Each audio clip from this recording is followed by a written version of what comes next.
When I was a kid, the disaster we worried about most was a nuclear war. That's why we had a barrel like this down in our basement, filled with cans of food and water. When the nuclear attack came, we were supposed to go downstairs, hunker down, and eat out of that barrel. Today, the greatest risk of global catastrophe doesn't look like this. Instead, it looks like this. If anything kills over 10 million people in the next few decades, it's most likely to be a highly infectious virus rather than a war. Not missiles, but microbes. Now, part of the reason for this is that we have invested a huge amount in nuclear deterrence, but we've actually invested very little in a system to stop an epidemic. We're not ready for the next epidemic. Let's look at Ebola. I'm sure all of you read about it in the newspaper. Lots of tough challenges. I followed it carefully through the case analysis tools we use to track polio eradication. And as you look at what went on, the problem wasn't that there was a system that didn't work well enough. The problem was that we didn't have a system at all. In fact, there are some pretty obvious key missing pieces. We didn't have a group of epidemiologists ready to go who would have gone, seen what the disease was, see how far it had spread. The case reports came in on paper. It was very delayed before they were put online, and they were extremely inaccurate. We didn't have a medical team ready to go. We didn't have a way of preparing people. Now, Médecins Sans Frontières did a great job orchestrating volunteers, but even so, we were far slower than we should have been getting the thousands of workers into these countries. And a large epidemic would require us to have hundreds of thousands of workers. There was no one there to look at treatment approaches, no one to look at the diagnostics, no one to figure out what tools should be used. As an example, we could have taken the blood of survivors, processed it, and put that plasma back in people to protect them. But that was never tried. So there was a lot that was missing, and these things are really a global failure. The WHO is funded to monitor epidemics, but not to do these things I talked about. Now in the movies, it's quite different. There's a group of handsome epidemiologists ready to go. They move in, they save the day, but that's just pure Hollywood. The failure to prepare could allow the next epidemic to be dramatically more devastating than Ebola. Let's look at the progression of Ebola over this year. About 10,000 people died, and nearly all were in the 3 West African countries. There's 3 reasons why it didn't spread more. The first is there was a lot of heroic work by the health workers. They found the people and they prevented more infections. The second is the nature of the virus. Ebola does not spread through the air. And by the time you're contagious, most people are so sick that they're bedridden. Third, it didn't get into many urban areas, and that was just luck.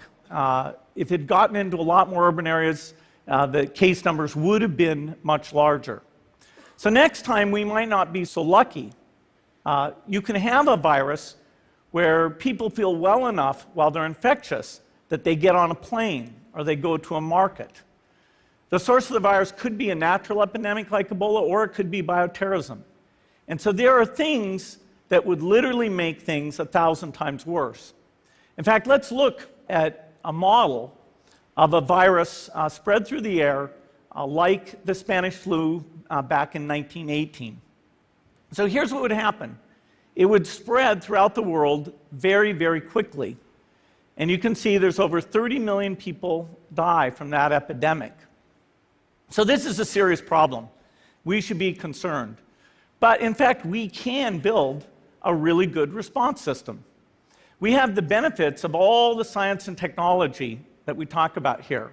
We've got cell phones to get information from the public and get information out to them. We have satellite maps where we can see where people are and where they're moving. We have advances in biology that should dramatically change the turnaround time to look at a pathogen and be able to make drugs and vaccines that fit for that pathogen. So we can have tools, but those tools need to be put into an overall global health system, and we need preparedness. The best lessons, I think, on how to get prepared are, again, what we do for war. For soldiers, we have full-time waiting to go. We have reserves that can scale us up to large numbers. NATO has a mobile unit that can deploy very rapidly. NATO does a lot of war games to check, are people well-trained?